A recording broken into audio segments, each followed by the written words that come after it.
You think real estate is competitive? Try candy, try soda, try like anything else, right? Like try any e-commerce brand known to man. Try being a dentist. Like there's a million options all the time. Like real estate is of course extremely competitive, but so is everything.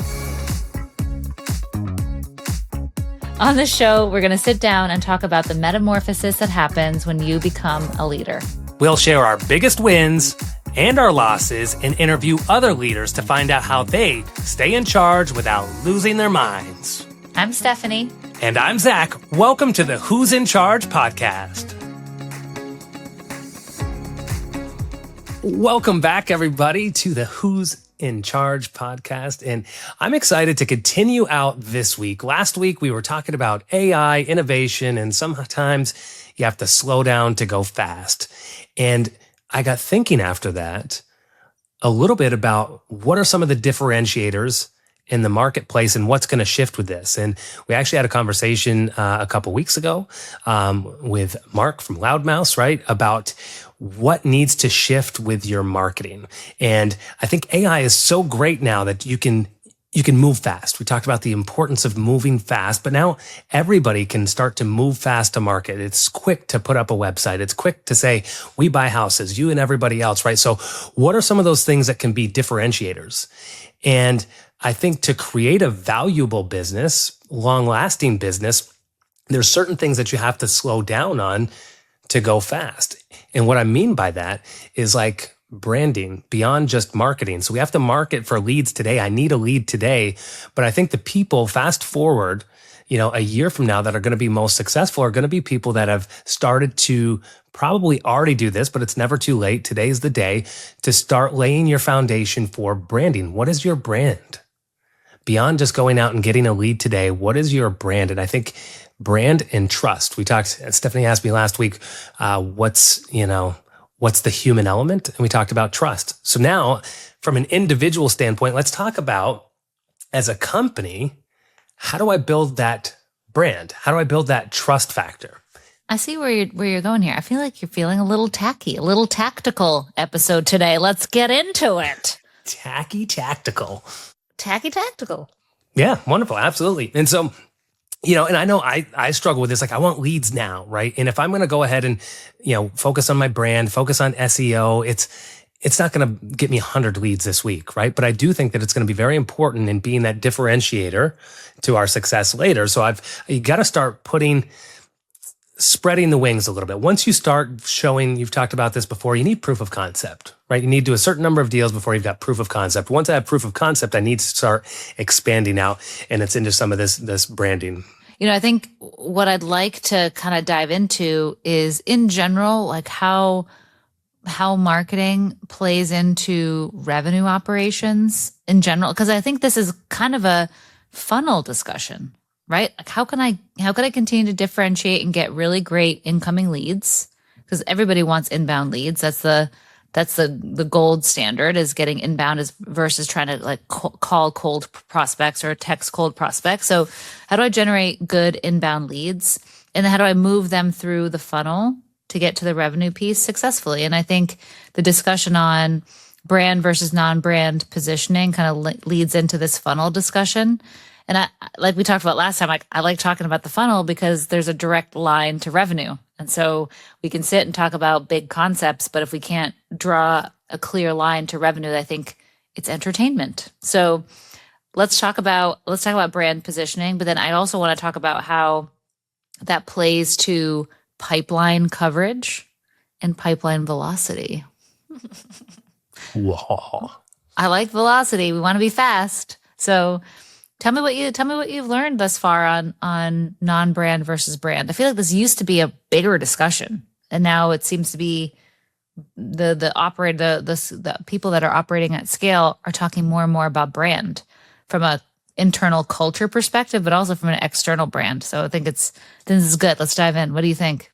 Yeah, absolutely. I think it comes down to the idea of differentiators. And I think it's a struggle to get into because sometimes it's hard to measure brand, right? It's hard to measure some of those marketing things. What factors am I having?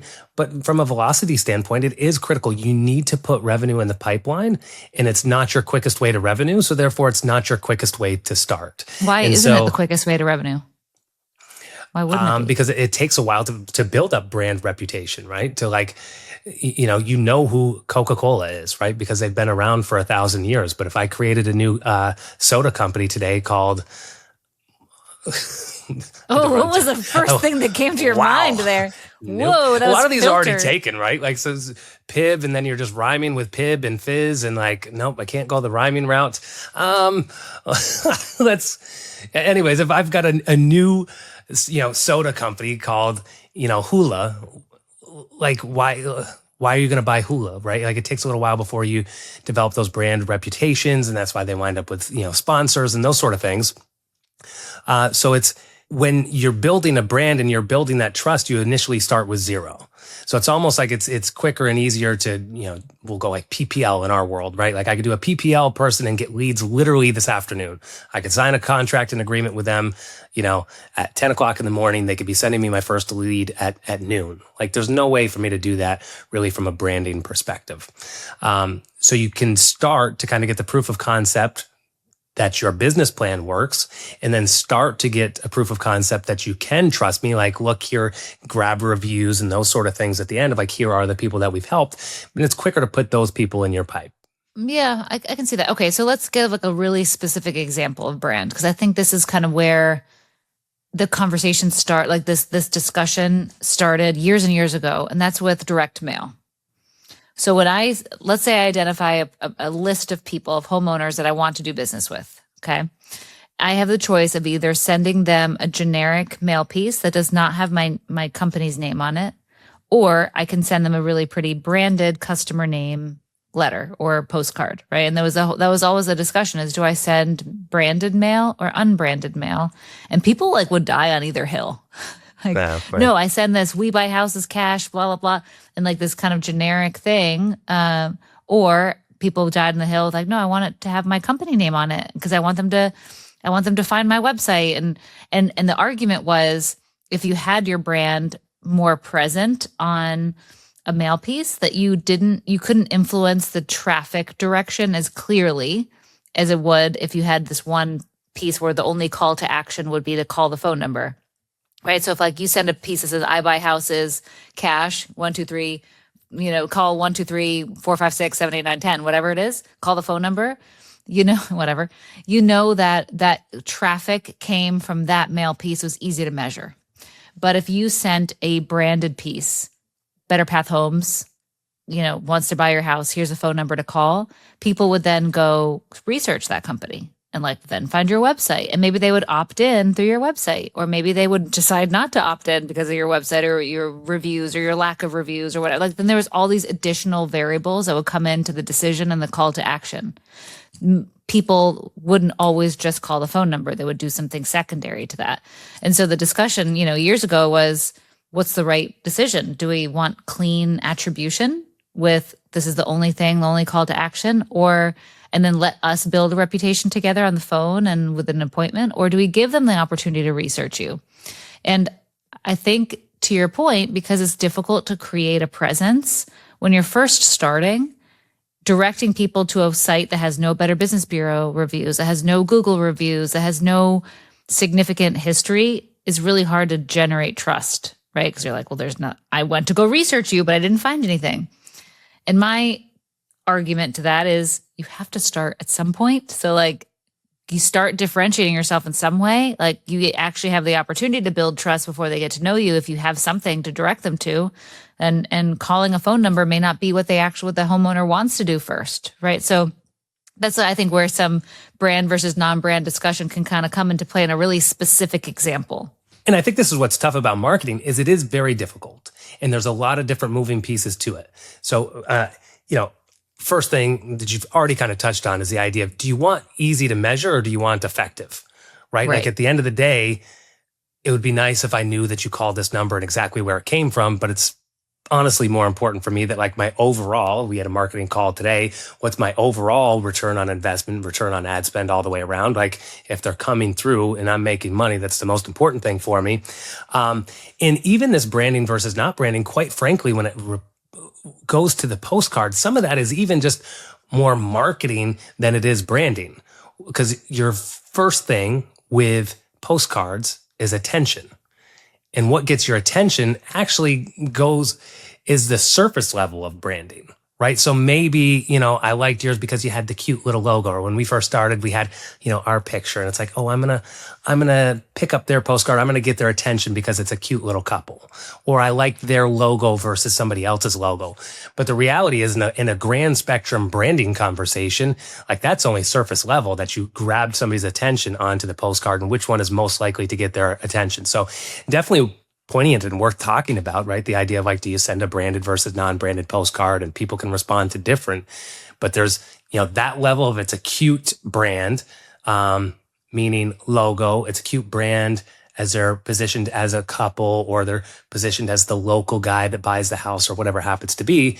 And then there's that deeper brand of like trust. Then that even takes longer. Like that's what I'm talking about in terms of what it takes a long time to develop that. I captured your eye with a branded postcard, but that wasn't actually the brand. Like brand that I'm referring to is that trust built. Car examples are a good example, right? Ford, found on road dead. Like, is that the brand that people remember, right? Versus like, Jaguar. Like it means something. Like you might like the Jaguar freaking logo, and you might like the, Volkswagen logo, but like, what is the actual brand meaning? Like, what does that company stand for? Do they back up their product, etc.? That shit has taken years for those companies to get, rather than just the attention on a postcard. And so each one of these has different values and different levels of what it takes to create that brand. Do you think attention has changed in the last 5 years? It's like with the advent of all these additional social media channels and like TikTok videos and how people consume information visually in general. Do you think that's changed how brands put their foot forward? Yeah, 100%. I think there's such attention overload. Like it drives me insane of what we have to. So, and this is why I think brand matters now, right? Because you have to have something that stands out from the noise. It's such a freaking noisy world. And now the bar. Remember when we first started in this business, you and I had an argument in the living room about, are we going to do a website or not? I'm too cheap. I don't want to do a website right now. Like, what is it going to take to stand up a website? Like, what is it going to take to get that going? How the hell are we going to create who won that argument? You were right. You won, and you were right. Thank you. Can we cut that? Is there a way to cut this? No, I'm just kidding. Zach tried to tell me 15 years ago, a website doesn't matter. No one's going to look. It was a long time ago, though. That did not age well. Like things... Yeah, right. And that's the thing. And like things have changed. So back then, and that's my point in actually bringing that up, right? Is like back then, I think while you were right, it was much more of a discussion. It was a much more of a weighing out of an option than it is today. Definitely wasn't as obvious, right? We had to debate about it. It is far more obvious, far more relevant of like now the question, and this is what we're getting into, is not whether you should have a website or not. That ship is freaking sailed. What are you going to put on your website that's going to stand you out so that you are not everybody copying, pasting the same, this is what it looks like, and the only damn thing different at the top is a logo, right? Everybody says we buy houses fast, cash. And like, my logo is prettier than your logo. Like, if you want to be in business 5 years from now, you better go further than like your logo's better than mine, right? What do you actually stand for? Yeah, no, I think that's right. And I think that's one of the reasons, that's why I asked you about the attention thing, is brand has become so much more important just because of how much noise there is, that there has to be something recognizable continuing to come up. So if you're non-branded and that's your message is we buy houses, you get drowned out and no one recognizes you when they see you 17 times. They have to see you 17 times in order to remember or recognize you. So you should be presenting that same brand so that they recognize that, oh, I'm seeing this a lot. Like I'm seeing the same person a lot, and I'm seeing the same person instead of the same message. And that's, I think, how you start generating that recognizability and trust and like, oh, okay, this is the 7th time I've seen them. This must be legit. There's something very powerful about familiarity. There's a really neat study that talks about the likelihood of a song becoming popular, becoming a top hit. And it's based on like how familiar the song sounds to the shit that we've already heard. Like, here's a new song, but it sounds just like every other song. So somehow I freaking love it. And you don't even recognize it. Right. And so that familiarity effect is like, oh, this is likable. Like, just because it's familiar. I think it's really interesting the way our brains work, because when you meet somebody new or you see something, for like one of the very first things your brain does is try to register if you recognize it or not. And you'll know this, like you pick, like your brain picks up on this weird, like loose thread. If you see somebody that you recognize, but you don't know how, you're like, do I know you? You look familiar. Like, our brains are looking to make familiar connections and recognized connections. So the only way to do that is to be like, have a unified front so that somebody can recognize you, you know? So, I think it's interesting that our brains want to be familiar and want to draw connections. So I think it's more and more important, like we were saying, in the loud world, to have a brand presence. Because that next step is categorization, which you'd be amazed at how fast that goes, right? First, you just said, do I recognize this? It's recognizable or not. As soon as it's recognizable, what category am I going to put this in? Yeah. And if you're not careful, you go into the shit category just with everybody else. This seems familiar, recognizable, crappy wholesale, go over there. And I'm looking for something different. So how do you stand out? I think this is where people make the mistake, which is, what's easier for me to measure success versus what is actually making me successful. And let's use like the billboard example. Coca-Cola can't attribute revenue to a single billboard. That's not why they do it. Like, they do it because they know that as a whole, the brand presence makes you remember, like, and keeps it front of mind, whether you trigger it or not. And the next time you're, looking for a drink, you're like, wow, I kind of want a Coke, It's like this constant remembering of the things that are available to you that makes you ever want that. But you can't be so short-sighted and trying to measure revenue from it. Like, you just need to fill your funnel with inbound traffic that is relevant to you, and then create as much trust as humanly possible so that people can validate that you're the right fit for them. And like, you can continue to differentiate in a really, really competitive world. You think real estate is competitive? Try candy, try soda, try like anything else, right? Like, try any e-commerce brand known to man, try being a dentist. Like, there's a million options all the time. Like, real estate is of course extremely competitive, but so is everything. And I think that's why, like, who you are and where you differentiate becomes more and more important. So, starting, if you're first starting out, like, get a review, start publishing stuff, start collecting stories, start being able to put that out there, because just having some is a huge differentiator from somebody that doesn't have anything, and you've got to start at some point. So get something immediately.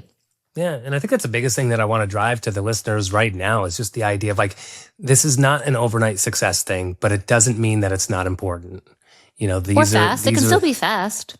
You can still get measurable, differences. It's just not 0 to a billion, Right. And so, I mean, I guess it's one of those things where it's easy to put on the back burner that just never gets started. Like, is this going to help me tomorrow? Then I won't. Right. The idea of, like, I've been talking a lot about the 40X world, right? Like, they have the daily whirlwind, and, like, are you planning for the future? Are you making the decisions that are going to move the needle for you in the future? And so just recognizing that brand is going to be an important differentiator. And, once you have that, then you can start to set these bite-sized goals of, like, what is important for me? Like, don't spend 18 years picking out the color for your font and your logo, like, but have something that you feel good moving forward with, to have a brand name, to have a brand presence, and where am I going to push this out? Having the website, Google reviews is a big focus of ours right now in our company, and the idea of, like, we focus predominantly on closing reviews. But we're saying, like, we're missing the mark on so many other opportunities to grow the brand and who we are. Like, think about it. If people are worried about dealing with a wholesaler, what are their concerns of why they wouldn't do business? There's a lot of objections that don't even make it to you because they did their research. We're in a research age world where they did the research and they found the answer to the objection that somebody else put out there, or the lack of evidence of what they were looking for. I'm scared to talk to an investor because of something else. So if you have these Google reviews out there, even without closing on your house, that I had a good conversation. They were knowledgeable. They were friendly. They weren't a scumbag, pushy person. You could start to alleviate some of those objections and have some of the traffic that's made it to your website actually make it to your inbox, which is where your pipeline starts. Yeah. I mean, I think you need to be recognizable and you have to be able to be validated. Like the Google review, the Amazon review, the Yelp review, you have to have reviews being documented so that people can validate that if you're legit or not. I will make a purchasing decision based on which Amazon product has more reviews. Like this one only had 3 reviews, but this one had 70,000. Okay, I'll pay the $1 extra for that one because they have so many validatable reviews. Same even thing with a lower score, right? 30,000 Yes. 30,000 reviews at a 4.0 all day long over 3 review 5-star company. 1,000%. When you're thinking about what your marketing looks like and what you're starting with at the beginning of your funnel, are you recognizable? Is your brand recognizable? Do you stand out? And then can you be validated? One of the things I want to talk about a little bit that's kind of nerdy. I know, again, this is going to shock you, sweet. But I want to talk about something nerdy. I feel like I've been down this. Why are you laughing? I've been down this. I don't know if I have enough coffee for this. Let's go. Well, you love it. You love it. I love it. I've been down this revenue operations rabbit hole. I've been living in this rabbit hole for the last few months. And I've learned a lot of kind of cool little tricks about how to get more out of your pipeline. So I wanted to share a little bit of what I've learned and we've put into play. You gonna take notes? I've got my notepad. Educate me. Bring me the nerds. Nerds really are the ones who ended up winning. Just saying. Okay, so I've been thinking a lot about how to reverse engineer against a goal. And so I think, what we've talked about for many, many years in our business and, other folks in the business too, left main customers, whatever, has always been this conversion rate between lead to opportunity to appointment to offer being made, the offers being accepted and to closing, right? Like that's your typical pipeline. And that is true. And that is still very, very, very true. But I think the way that we've tried to forecast what a business can do or how to scale a business has been limited to that. And so kind of the rabbit hole I went down specifically was what do you need in your pipeline in order to get the revenue goal? And so there's this concept of pipeline coverage. So that means that I need to generate a certain amount of volume of potential revenue in order to get my actual revenue. And so, we kind of get slices of this, with what your lead to deal conversion rate is, right? Like gold standard, the number of leads that you get to a deal is 10%. Okay, that's good. But what does that mean revenue wise, right? So conversion rates are, of course, extremely important and all the little pieces in between that. But how much potential revenue do I need in order to hit my goal? And the reason why I think this can be important is the average value of an opportunity to us in Charlotte might be different to somebody in California. So great, we have a 10% lead to deal rate, or it's less than that. I think it's 7% for us. But I'm somebody in California that has a larger profit per deal may not need that same conversion rate. They may not need the same volume that we need in order to actually get the revenue goal, right? We're talking about different contract values.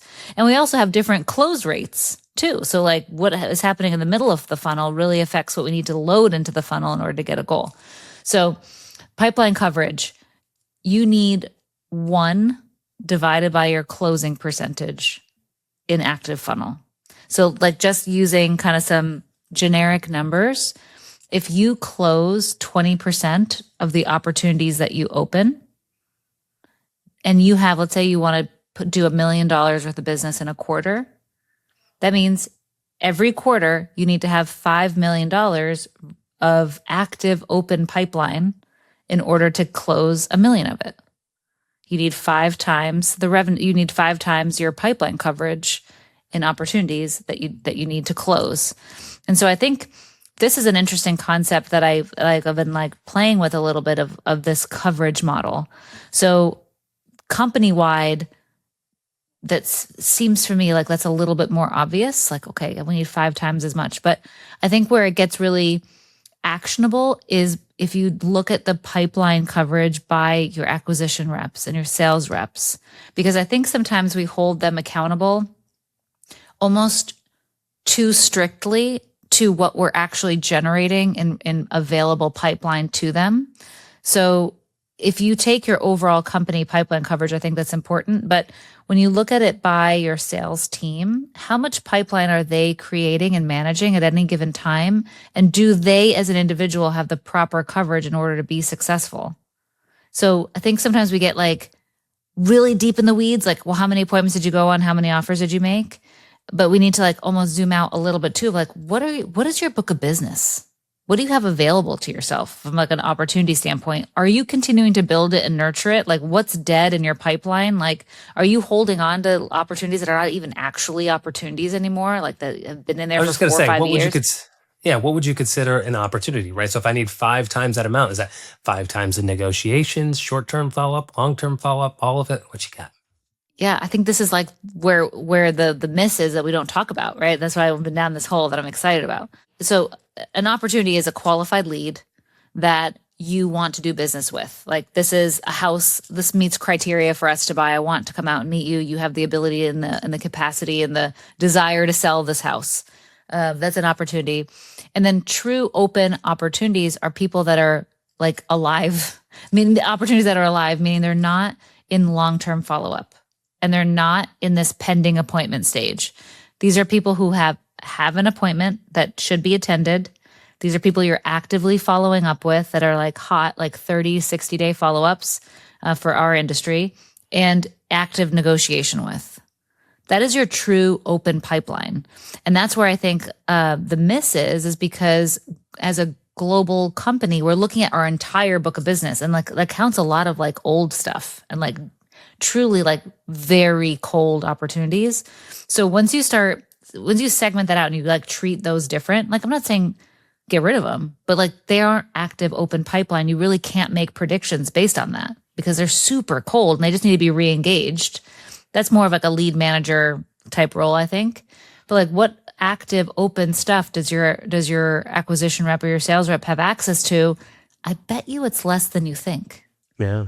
So this like pipeline hygiene and like talking about reality of what you have available to you to close, I think is really important. And I think this is a key feature of a successful salesperson, like to understand what your book of business is that you have. So I think we can almost get lost in the sauce of like attending appointments and offers being made. And like you lose sight of like even what your available slice of book of business is.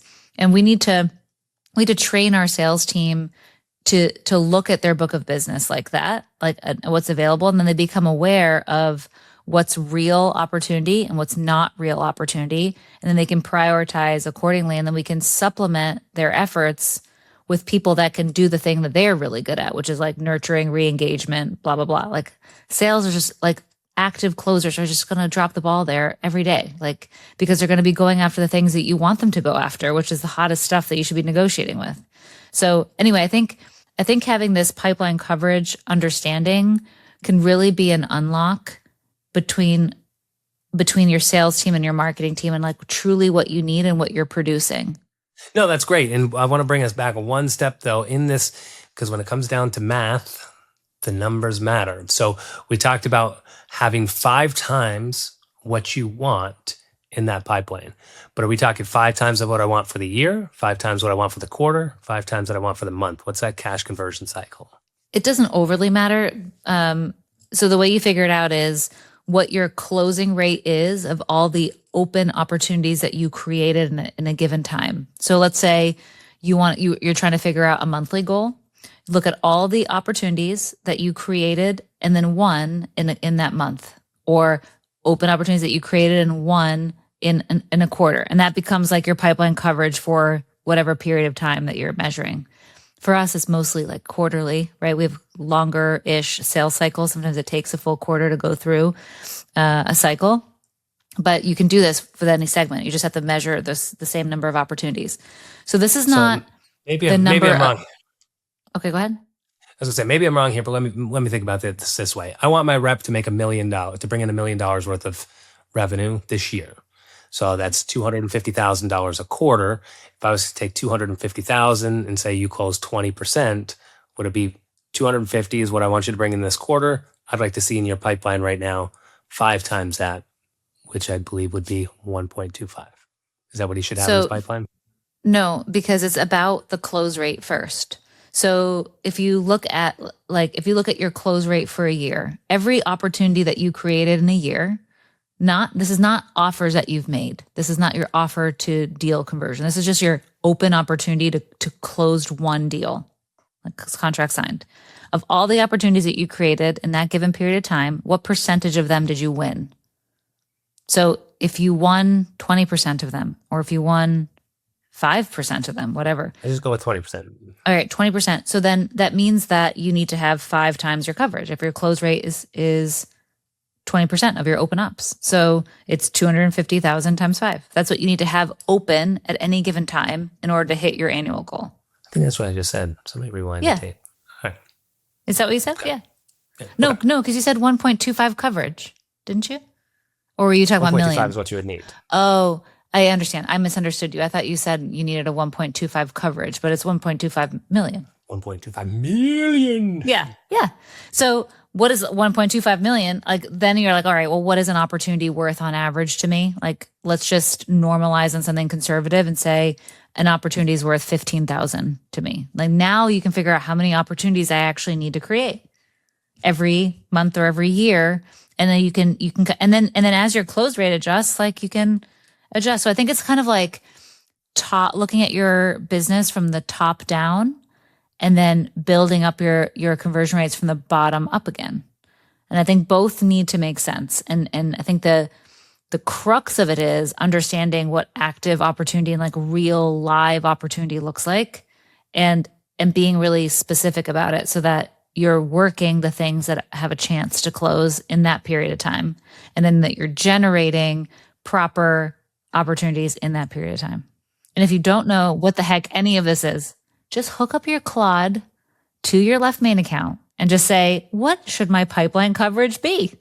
And it'll probably tell you all this stuff. But this is the thought process behind it. And then I'll give you like kind of the quick and lazy way to figure it out.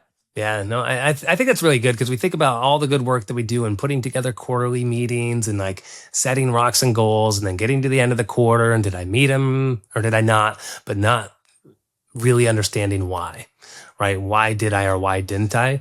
So giving people that insight and as to like, maybe this is why you didn't make, how did you not close $1 million this quarter? It's like, well, because I had $200,000 of potential. That's why, so being able to look at that, I think is really big. So I appreciate you breaking that down for us.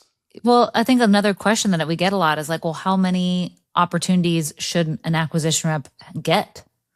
Like how many do I need per acquisition rep? And this is how you answer that question. So like just using your example, if you want an acquisition rep to bring in $1 million in revenue a year, that means that they have to have, 250,000 in revenue a quarter. And if you have a 5 times, if your close rate is 20% and you need a 5 times coverage, then and then your average deal size is $15,000. That means every quarter they need to have 83 active opportunities. So each rep needs 83 in order to hit that goal. Listening to this driving or like trying to do the math in their head. Yeah. I know. So like, okay, so like I'll make it like super simple. Then now we can go like from the front of the funnel to the revenue side. Each rep, in order to make $1 million, if your average profit's 15,000, needs 83 opportunities every quarter, and they need to be closing them at a 20% clip. So if they're not closing as good, they need more. If they're closing better, or if your average contract size is bigger, you need less. And so are you making good goals? I think, and in the end, I think that's what's really difficult. Like when we have our quarterly meetings and like our annual planning, and we think about like we have all these big visions and things we want to do, and what ends up being the most difficult part is creating good goals. How the heck do I do that, right? This is like the little nerdy math behind like how do you create a good goal? Yeah, and so I wanted to give you guys you props and left Maine kind of a prop of the idea of like, if you don't have the data, how do you do any of this, right? And so that's where, poop in equals poop out. But like when you have the good data and you put it in the CRM and you can ask it questions, you can pull reports, party poop. Don't be party poopers. No, party poop is, I don't know, sounds like party. I don't know. Never mind. I don't know that I've ever had a good thought about poop.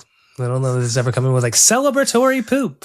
It's like a Christmas poop is a good poop. Christmas poo is the only happy poo that has ever been created was Christmas poo. For those of you who don't know what that is Zach's bowel movement schedule. No, that's South Park. It also coincides with our holiday mornings, but that's story for another day. But yeah, so the importance of like bringing, and that's the thing, as we bring people from like hobbyist to the idea of a business, right? Having predictions, having goals matters. It's going to matter to you to figure out whether you can actually be in business and stay in business, and it's going to matter to you as you start to grow a team. Like you have to sell the hope and the vision of like, where am I going? And when you first start out, it's like we're going somewhere. And it should be up because you're just starting. You have nowhere to go but up. It's either up or explode. But as you start to grow people out, like, I'm going to join your team. How do I know where we're going? And it's like, no, we've been tracking this for a period of time. This is what we do. Our closing rate is this. Our average wholesale fee is this. And this is how we can set and predict goals, and how the teams can kind of communicate, and it's very important. We were talking on the L10 this week, and then, so we're bringing on a new acquisitions rep and like, woohoo. And then you can see like in the marketing girl's eyes, she's like, huh. Okay, now I got to rechange all my numbers. I got to see what the numbers were that we were shooting for before. And now I have to change and adjust my numbers over here to make sure that we're going to continue to grow at the clip that we need to. Yeah. Or you need to like redistribute the pipeline so that people are actively working active things. I think, especially when you're first starting, you have one person, maybe you have two people, and then they have this really bloated pipeline that they're just not actively managing well. And so you think you need more, but you just need to redistribute it because it's hard. I think it's extremely challenging to have more than 80 leads or 80 opportunities for a single person to actually manage well. Like it's just really difficult to do a good job with that. Like really, really difficult. So if you have a team member that has 100 plus, or they're responsible for leads and opportunities, like inbound stuff and like managing that and nurturing that, plus managing active pipeline and opportunities, like that person's just going to get swamped. They can't physically do it. So you may think like, oh, I'm going to have a hard time feeding more people because this one person is struggling to hit revenue goals, when you're like, no, actually we have the pipeline we need. This person just can't actively manage it well, right? We just need more people to manage the active pipeline. And that is actually when we like dig around and look at the information, that's actually more common than it's not. Damn. Just have more people to work the active pipeline. I think we overfill the pipeline sometimes and like just drown everybody because we're counting on lower rates. Yeah. Yeah. I always go back to our little whiteboard that was 12 inches big that had our leads and opportunities, and when we had 3 opportunities for the week, and that was what we had to eat out of, right? Like you made sure that you squeeze that. Like, I'm going to make sure I'm prepared for this appointment. I've only got one, and I want to make sure that I can, anything that possibly could come from that, I'm going to get from that. Versus if you had 8 for that day, like, all right, what's the easiest route? Yeah, it's absolutely human nature. It's really interesting. And I think really the trick of this all is to get ourselves in a situation where we have predictable revenue. I think that's why this entrepreneurial journey is so freaking hard, is this mental battle of things being unpredictable and something changing, and then you right hook here, and then God forbid you need a vacation and try to take a day off. Like then things change again. It's not predictable. And there's this like mental stamina that it's really difficult to create some scar tissue for it, like to thicken your skin to it. And I think the only way to get yourself in like in an endurance mode is to have some predictability. And that means you got to be a little bit nerdy for a second and understand, the conveyor belt that your business is and the things that influence that. And so it seems like oh, this is hard. I don't want to do this. But if you have a little bit of discipline here, you'll get the end result, which is the predictable revenue, which then allows you to go take a vacation and totally clock out and the business keeps running because you've set up everybody for success. You've set up all your systems for success. And hey, if we generate, if we plug this many leads in the system, we're going to get this much out. And then you can like take a breath for a minute and sleep through the night and not worry about like the whole thing crashing and burning, right? Or what you're going to do if you do have a surprise in the market or something takes longer, right? Like I think we need to set ourselves up for that success. And that means being a little bit nerdy and looking at some of these numbers and giving yourself some clarity, setting good goals. Because the other thing too is it really sucks to set a goal and then to miss. Like it's hard on us as the entrepreneur for sure, but it's hard on your team too. Your team wants to win. Even if your goal is conservative and you're like, okay, well, this should be way higher. The morale effect it has from like, this is the goal that we're going to set. And then you hit it. Everyone feels amazing, So that's why setting appropriate goals is also really important because this has like this levity effect, this morale and this culture effect that happens when you do what you say you think you can do, So it's a very, very difficult task. It's really, really hard. But these are the little things that help you do it. Yeah. And so, I mean, I think to bring this all together, like this, depending on where you're at in your business, right? This can feel extremely overwhelming. There's a lot of things that we talked about. There's a lot of things that we went over and that you can do. And that's the reality to business is there's always so many different things that you could improve. And there's always something new that you could be doing. And if you try to do it all at once, you're going to fail miserably. You can't do everything all at once amazingly. And if you want to be in business, right, it's about delayed gratification. It's about laying things down today that are going to behoove me forward. And I see that in both of the topics that we hit today. So we talked about the idea of branding and how important that is. You may not have it all nailed down today, but focus on the idea. First of all, making the agreement with yourself that this is important. It's something that we need to focus on.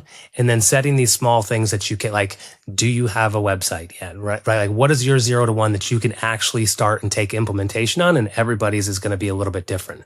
But what is the one thing that you can do and start to work on that is going to create impact for you forward?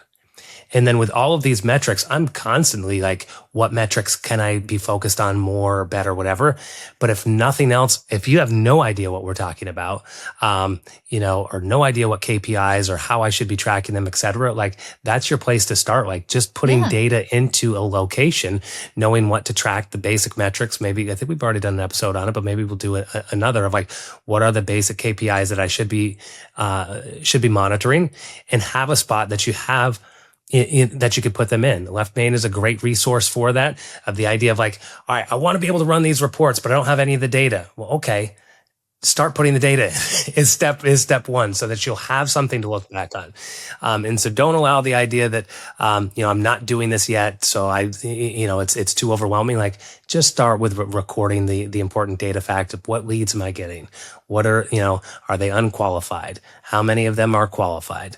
Of my qualified, how many appointments do I have? How many appointments do I attend? How many offers do I make? How many contracts am I getting? And what's closing? And from those basic numbers, you're going to be able to get the predominant metrics that you need. Again, there's 1,000 other that you could do and that we could go into, and a lot of them are important, but like at least starting there, you could put them probably into a spreadsheet, but reaching out to, having a good quality CRM that has it all in there.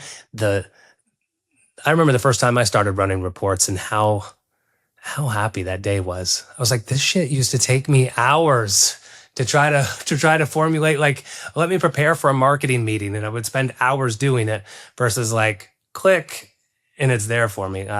It was a mind-opening experience for me, but and I think that's what's going to be needed. We talked about this last week, like what's going to be the differentiators. We talked about branding today, but excellence is really one of them. Like mediocre, average, flying by the seat of your pants, you are going to get run over if you haven't already.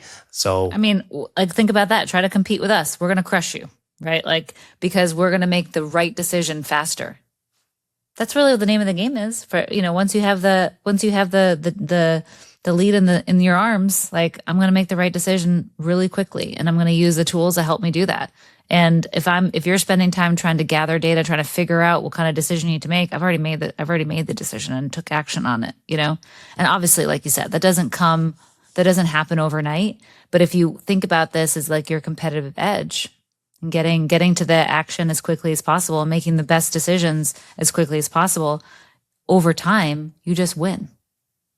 And hopefully you generate a little bit of thick skin enough to stay in the game, because now you've built up a way to have stamina in this very long journey. Yeah. I think what I feel so passionate about it now is I used to see it as a competitive advantage, and like literally with what we've been talking about over the last 2 weeks, advancements of AI and technology, it's no longer going to be a competitive advantage. It's going to be the only way to be in business. And then you're going to have to find a different competitive advantage to be able to stay ahead and stay apart. So, do you think 15 years from now we're going to laugh at like the consideration of using AI, like we are the consideration of having a website? 100%. Yeah.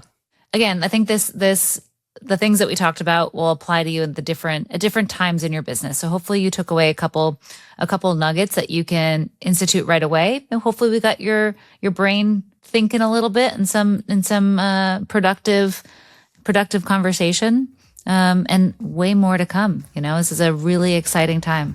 Absolutely. Till next time. Bye.